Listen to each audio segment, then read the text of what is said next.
So I'm always tempted to start, we're talking about marriage, and I'm always tempted to start with the Princess Bride, like the marriage thing. I'm going to refrain. That's it. I needed to say it, not do it. I just needed to get it out of my system. But you know, it's so interesting. Whenever I think this happens, whenever we talk about marriage, there is this sense of there's the rise of whataboutism. So whataboutism, if you're familiar with that phrase, whataboutism, it's the if you try to make any declaration on one topic, it's like, yeah, but what about these situations? What about that situation? And we recognize that, yes, there are a lot of various situations that people find themselves in, especially when it comes to marriage. I know that there are people who are joining us, people who are listening to this, people who are part of this, who your story is you wanted to remain married, but your spouse walked away. And the question is like, what about them? Like, yeah, I get it. It's very complex. Others will say, what about situations where there is violence?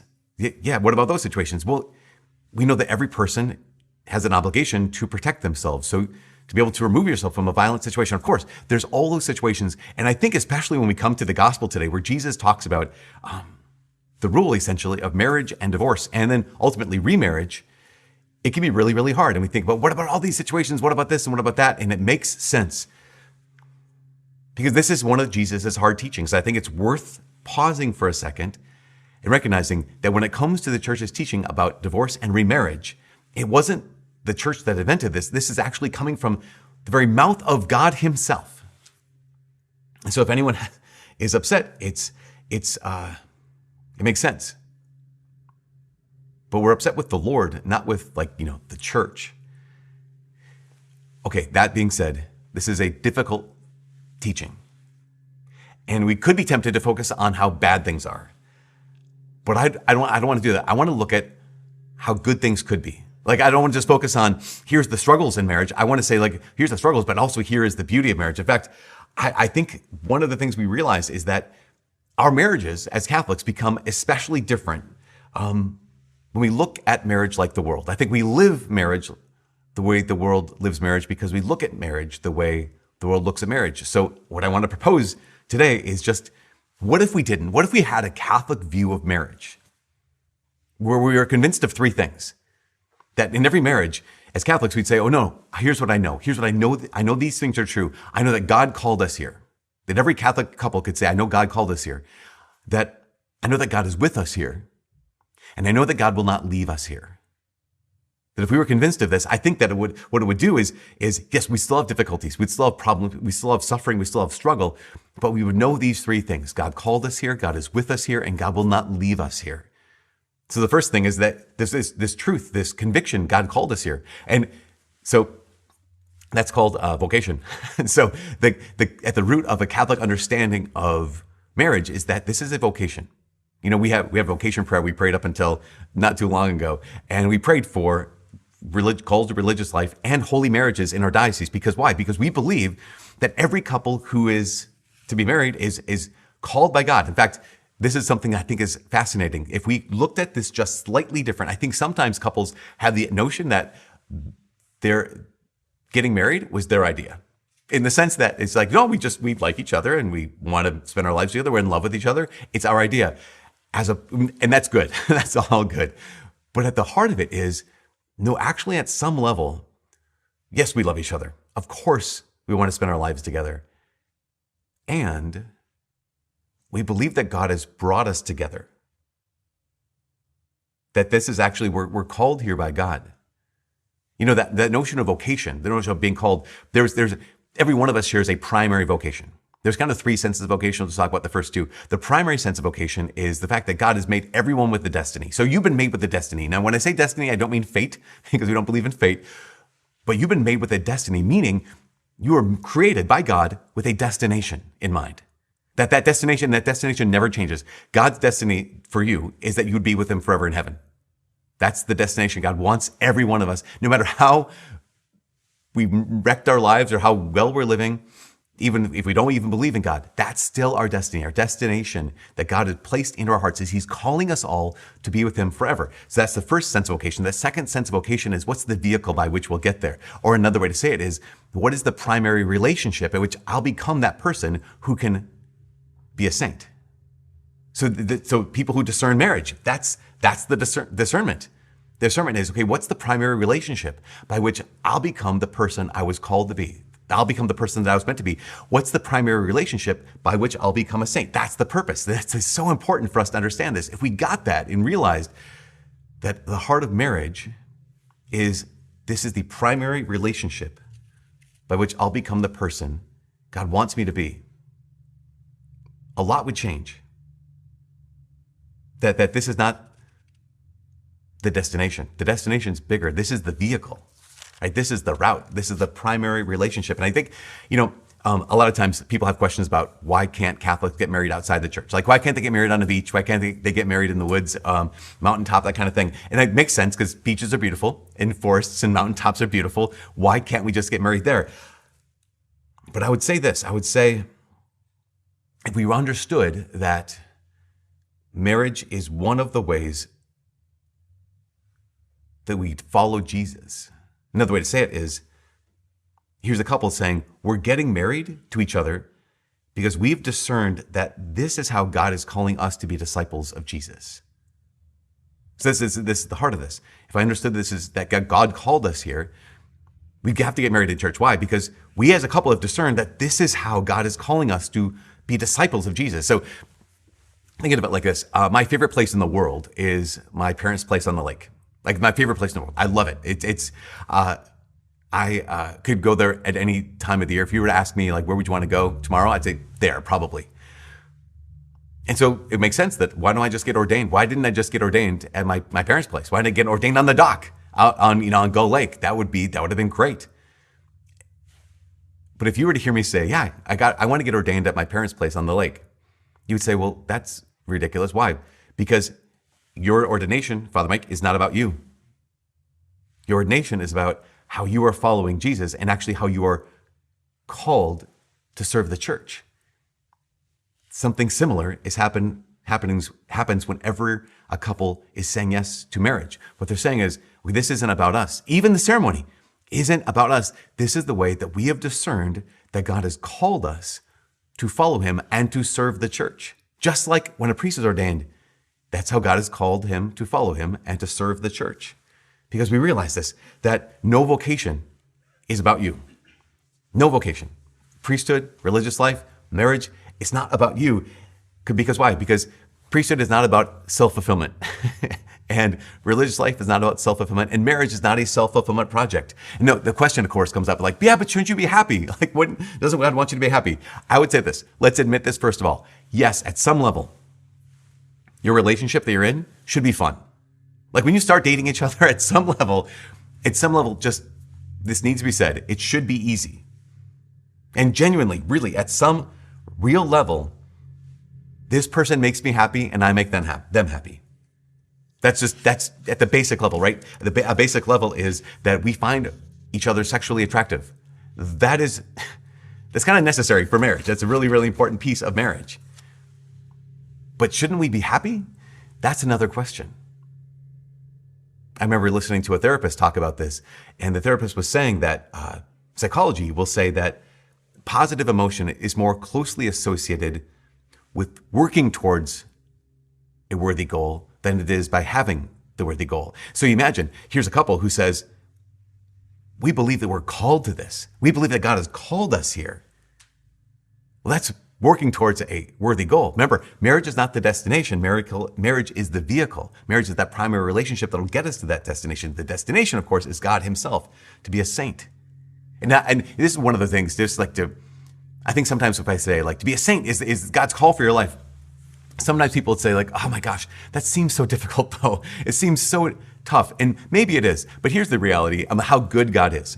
God's plan for you becoming a saint, if you're called to marriage, God's plan for you becoming a saint is not, hey, go to Calcutta and give away everything. God's plan for you becoming a saint, if you're called to marriage, is not, okay, go to the Amazon and reach out to people who have never heard of Jesus, to everybody. Here's how God, if you're called to marriage, here's how God wants you to be a saint. He says basically this. He says, it's simple. Just love the person you already love most in the world.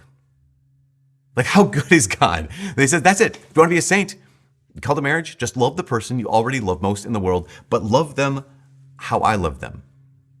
It's amazing. And also, I imagine super easy. Just kidding. Not at all. Not at all easy. But God has called us here. That's the conviction. God has called us here. And also, God is with us here. Even in the midst of difficulty, like even in the midst of trial. So in the summertime, sometimes I get the opportunity to go to Steubenville youth conferences, and they're great. You know, a couple thousand kids who are there at the end of the weekend. They have an opportunity at the end of the Mass to say, are there any young women here who, over the course of this weekend, seeing nuns and seeing religious sisters around, have experienced maybe a spark of a call to check out religious life? They come forward and give them blessings, some advice, send them back, and then the guys come up. I always bring the priests up on stage and then tell the guys, all these guys come down. Like if you're interested, if something's sparked in you, maybe you want to be a priest, maybe God's calling you to be a priest. And then I always give them a warning because I've just learned this over the last number of years. I give them a warning and tell them, but here's the temptation. You might be here right now and be like, yeah, I think I want to pursue this vocation. I want to discern this. I want to pray to God about this. And what's going to happen is you're going to go home and you're going to stop praying. Truly, you're going to go home and you're going to avoid prayer at all costs because you have this fear. Not all of them do, but many of them do. They have this fear that if I keep praying, God will make me be a priest. And I don't want to be a priest. And it seems like a horrible life. It seems like a really difficult life. And I don't want to do it. And I don't want to I don't want to let God make me. So I'm just going to stay distant from him. It's a horrible, horrible plan. So what I do is I ask all the men who are dads, both biological dads and adoptive dads, to stand up in the crowd. And all these men are standing up and all these dads are there and everyone's cheering the dads. It's awesome. So behind them are the dads and in front of them on the stage are the priests. And I ask the dads, the biological and adoptive dads, I say, dads, do you love being a dad? They're all like, yeah. Does being a dad bring you joy? Yeah. Like, do you love your kids more than anything? Yeah. Guys, is being a dad really hard? They're like, yes. Like, does it crush you? Yes. Are there days when you think being a dad is going to kill you? Yes. And then I turn to the priests and say, men, do you love being a spiritual father? Do you love being a priest? Yes. Does being a priest bring you joy? Yes. Does being a priest give you life and purpose and your mission? You love it? Yes. Is being a priest really, really hard? Yes. Does it sometimes crush you? Yes. Does it sometimes feel like it's going to kill you? Yes. So I told the young man, okay, look it, behind you and in front of you. This is it. Pick your poison. Because one of these two vocations is going to kill you. That is Jesus' call, right? Christ's call is come follow me and die. Come follow me and die to yourself. And this is the reality. This is the reality of every single one of our vocations is, yes, it is full of joy. But at the same time, it will cost you everything. It is full of joy, but at the same time, if you want to do it right, it's going to cost you everything. But the world sees it like this. The world sees of marriage as a piece of paper. I mean, we hear people say that all the time, right? I don't need to get married. It's just I don't need a piece of paper to prove that I love this person.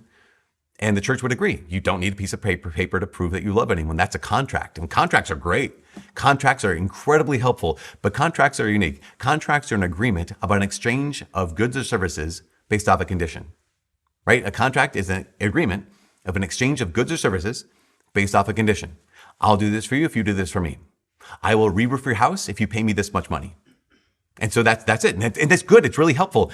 And you can void a contract, right? So pay the guy to re-roof your house. If he doesn't re-roof the house, he voids the contract. I don't have to pay him. Or if I don't pay him, it voids the contract. He doesn't have to re-roof the house. And sometimes the problem is this. Sometimes even Catholics, we approach marriage like a contract. We might not be like super shallow in the sense of like, well, I'll stay nice if you stay pretty, like that kind of thing. Maybe it's not shallow like that. Maybe it's deeper. Maybe it's, well, here's the deal. We'll get married and I will be kind to you if you're kind to me. And I'll be patient with you if you're patient with me. And I'll love you if you love me. I'll be faithful to you if you're faithful to me. But if you're not, then I don't have to be. If you're not patient, I won't be patient. If you don't love me, I won't love you. If you're not faithful, then I don't have to be faithful. And yet, a marriage is not a contract. A marriage is a different word. It's a covenant. In fact, when we look all through scriptures, what we find is whenever God enters that kind of relationship with his people, he doesn't enter contracts with us. He enters into covenants with us. And covenants are massively different because a contract is an exchange of goods or services based off a condition. A covenant is an exchange of persons. This is God who says not, hey, do this and I'll do this. Here's God who says, I'll be yours and you'll be mine. He says, you'll be my people and I will be your God. We recognize that it's an exchange of persons, and it's an exchange of persons without condition. It is literally unconditional love. Think about it. That's what every one of us wants. And marriage is the opportunity to make a promise that when you enter into this, you're entering into an exchange of persons without a condition and without guarantees. That's really important, right? When we enter into marriage, we're entering without conditions and without guarantees, except there's two guarantees. The two guarantees are this. I will not leave and God will not leave. Those are the two guarantees of marriage, two promises of marriage, is that I will not leave and God will not leave. Even in the midst of real pain, as everyone who's been married ever knows, even in the midst of real loss, and sometimes even in the midst of the worst things imaginable. I mean, I know how many couples who struggle with the pain of infertility. I know not only that, but I know how many couples who say, listen, we did everything right. Like we dated the right way, we courted the right way, we got engaged the right way, we're doing all the right things, and we still can't get pregnant. Or we did everything right, and we have a child with special needs.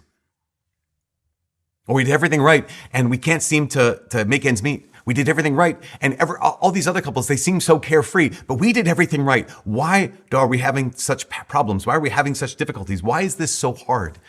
We need to remember this. We need to remember that following Jesus or doing everything right is no guarantee to be free from pain. Go back to Matthew chapter 7, in the Sermon on the Mount. Jesus says, this is actually a reading that a lot of our marriage couples choose as their gospel. They choose the reading that says, if you hear the one who hears these words of mine and acts on them will be like a wise person who built their house on a foundation of rock. And goes on to say, the rains fell, the floods came, the winds blew and buffeted the house, but it did not collapse. It had been set solidly on rock. Keep in mind that Jesus says, yeah, you hear these words of mine and you do everything right. You act on them. The rains still fall. The floods still come. The winds still buffet the house. He doesn't say if you do everything right, you'll get everything you want. What he says is, if you do all those things right, listen, I will be there with you. I mean, today in the second reading, Hebrews, what's it say? Here's the Lord God who made him perfect through suffering. The truth is, God is with us here. And the last truth is, God will not leave us here.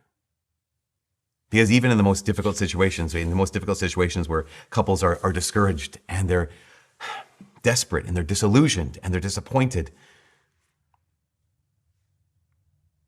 there's always hope. You know, you hear couples say this all the time, that, this is not the same person I married.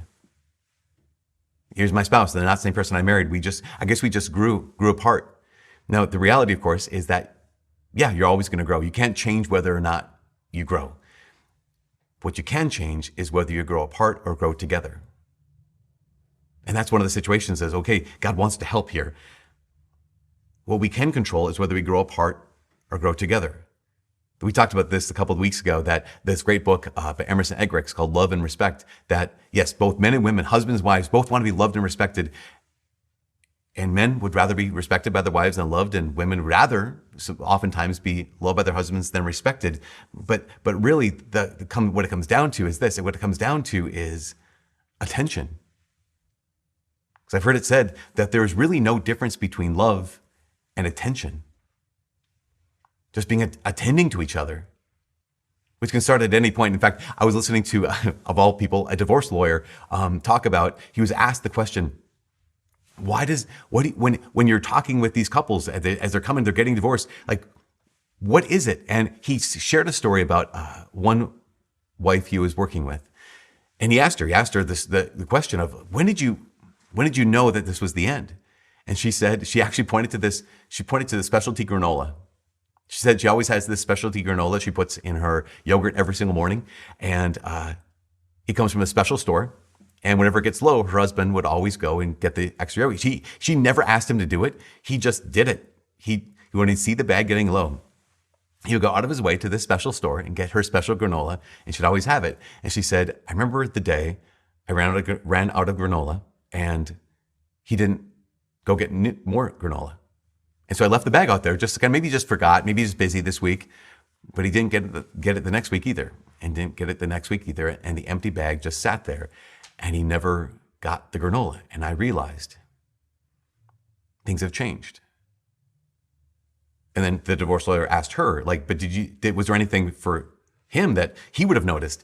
And she had said, yeah, she said that as part of their marriage, she would often initiate intimacy. And she said, I don't know why, but at one point I just stopped initiating sexual intimacy with him. And it was just that sense of they just stopped paying attention to each other. Because there's no difference between love and attention. I remember a couple I was working with, one of their first really, really big fights came when, maybe I've shared the story before, but he was a computer programmer type guy. And she came to their house. And at one point, he was on his computer. And she's like, hey, how are you doing? He's like, hey, good to see you, da-da-da. How was your day? And he's talking to her as he's working on his computer. And at one point, she's telling him how her day was. And he gets up and walks into the kitchen. And as he walks into the kitchen, she stops talking. And he calls out like, what's wrong? What's wrong? Well, keep talking. And she's not talking. And he puts his head back in the living room, and she is like staring daggers at him, just complete ice. And he's like, what's wrong? And she's like, I was telling you a story, and you literally got up and walked out of the room. He's like, I can still hear you. And they had this big fight because she was like, I needed your attention. He's like, I gave you my attention with my ears. And they said, okay, here's what we need to do. Out of this fight, out of this argument, every time we see each other, after we haven't seen each other for a while, we need at least 15 minutes of eyeball time. They just decided, they discovered like, okay, this is what we need. Not like talking to each other while doing something else, but we need each other's attention. We need eyeball time. Because why? Because there's no difference between love and attention. I remember talking with a woman who was really struggling, because that's what happens, right? Oh, so often, marriages seem so tenuous. They're so difficult at times. And she was sharing how her husband and her were on completely different wavelengths. That he's very affectionate, but she got skeeved out by his affection.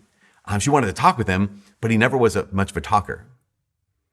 And so they had gone to a therapist, and the therapist said, you guys need to get away on vacation. Have a romantic vacation where you kind of spark the love for each other again. And that's not a bad idea. That's a fine idea. But in talking with her some more, it was like, okay, so wait, so your husband's very affectionate. Yeah, he always wants to hug me, always wants to hold me, always wants to like rub my back. And like, okay. And she's like, I don't like that. It's like, so I asked her the question. I said, this is kind of a deeper question. I said, do you not like it because you don't like your husband holding you or holding your hand or rubbing your back? Or is it because if you lean into the hug, if you lean into that affection, he expects the next thing that's going to happen is sex? She's like, that's the thing. Like, okay. So it's not that you don't like affection. It's that you feel pressured that if you accept and receive his affection, it's going to go from 0 to 60. And she's like, exactly. And I said, in your husband, does he really doesn't like talking? Well, like, no, he doesn't like this kind of talking. I said, okay. I remember hearing a psychologist talk about this. He said, the average couple has about 20 minutes, maybe 20 minutes a day with each other. Maybe not even 20 uninterrupted minutes. If you're parents of kids, you might not even have that. But he said, if you get 20 minutes a day with your spouse, this is the person that, remember, God has called you to love each other. That God is with you in your love for each other. He said, if you have 20 minutes, why don't you have a conversation with your spouse about how do we optimize these 20 minutes? What I mean by that is, how do we make these 20 minutes the best 20 minutes they possibly could be for our relationship? So in this case, this woman, here's 20 minutes where she could be like, well, actually for 20 minutes, you want to hold my hand? Like, yeah, of course I'll hold your hand. If you want to give me a hug and hold on to me for that in that 20 minutes, like, of course I'd receive that. I mean, I love you. For him, he could say, I'm not much of a talker, not much of a listener. Yeah, but for 20 minutes, I think you could probably, spare some time. You can spare 20 minutes to listen to your wife, to talk with your wife. And this opportunity that couples have to do what? To give each other attention. And each couple gets to decide for themselves, okay, we could stay here or we can move forward. Why? Because God is not going to leave us here. If we lean into this, God is not going to leave us here. And so here's the last thing. What can we do now? In fact, so in getting to this Sunday morning, one of the things that I was very acutely aware of is that most of our students are not married currently. And so the question is, what can I do right now? What can anyone do right now? Well, not only to know that, okay, God has called us here, God is with us here, and God will not leave us here. But one is, what can you do now? You can fall in love. And I don't just mean fall in love with that person. I mean fall in love with Jesus. How do I fall in love with Jesus? Remember, there's no difference between love and attention. To fall in love with Jesus would be, I'm going to spend time paying attention to Jesus. I'm going to learn how closely associated it is to love someone is to pay attention to them. And I'm going to start with God. Because if that's not the foundation of my relationship, then who's calling me? Who's with me here? Who's not going to leave me here? To spend time with Jesus. And then, even if you're not in a relationship right now, to love the people who are there. Like to love the people that you're nearest. Years ago, maybe I've shared this story before, but I think it just strikes me as so good. Years ago, there was a young man here. His name's Michael, and he was engaged to a woman named Lisa. And he lived in one of our men's households. And Michael was an engineer where everything was very much ordered and very much, everything needed to be where it's supposed to be. Good guy, but very ordered. And he had some roommates who they were not engineers, and they liked to leave things where they did not belong.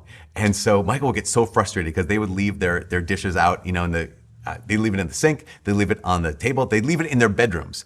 And he was just like, I need to teach them a lesson. Like, what am I going to do to teach them a lesson? They need to do their dishes. They need to put their dishes away. How can I, you guys had these thoughts of like, how can I teach them a lesson of what to do with their dishes? And then he stopped himself after a bit, and he was like, wait a second. He said, he was engaged to Lisa. So he's like, I'm going to marry this woman in 6 months. And my guess is at some point, she's going to leave her dishes out. Or at some point, she's going to do something that I don't like. He said, in that moment, I'm not going to teach my wife a lesson. In that moment, I'm just going to do my wife's dishes. In that moment, I'm just going to do what I would like her to do. I'm just going to do that for her because I love her. And he said, if I could be the kind of man who just does that for my roommates, who are nowhere near as attractive as my future wife, I'll be able to do that for her. If I can love the guys that I'm living with, who are just my roommates right now, I will be able to love the woman who will be my wife in just a little bit. This is training in love. And yes, there's a lot of bad news out there. But the great news is that as Catholics, we can have a new vision for marriage. One where we are convinced and convicted that God has called us here, God is with us here. And with God's grace, He will not leave us here.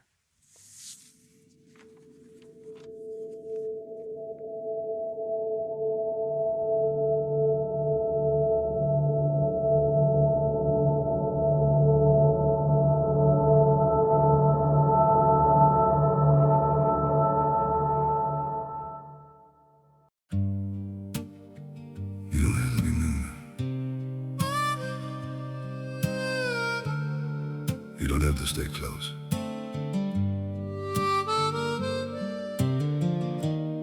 As long as you're somewhere out there, that's enough for me. I don't need to hold you near me, don't need promises to keep. Just the thought that you are breathing somewhere in this world I see. Even if I'm not beside you, even if you never know, there's a quiet kind of comfort just in knowing you still glow.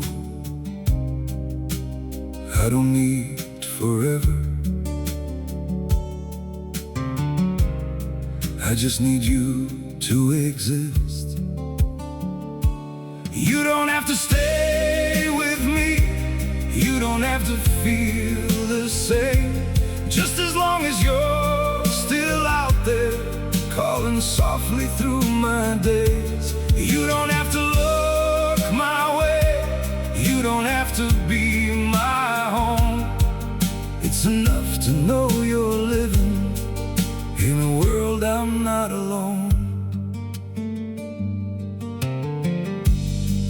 won't chase you through the distance, won't disturb your chosen life. I'll just keep you in my silence, like a star that shines at night. Through the dark and through the blue, I still think of you. You don't have to stay with me, you don't have to feel the same. Just as long as you're still out there, calling softly through my days. You don't have to look my way, you don't have to be my home. It's enough to know you're living in a world I'm not alone.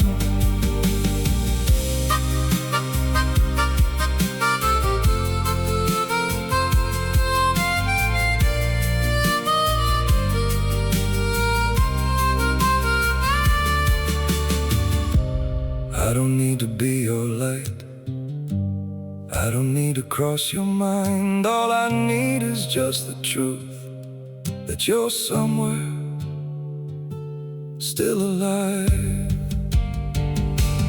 You don't have to stay with me, you don't have to feel the same. Just as long as you're still out there, calling softly through my days. You don't have to look my way, you don't have to be my home. It's enough to know you're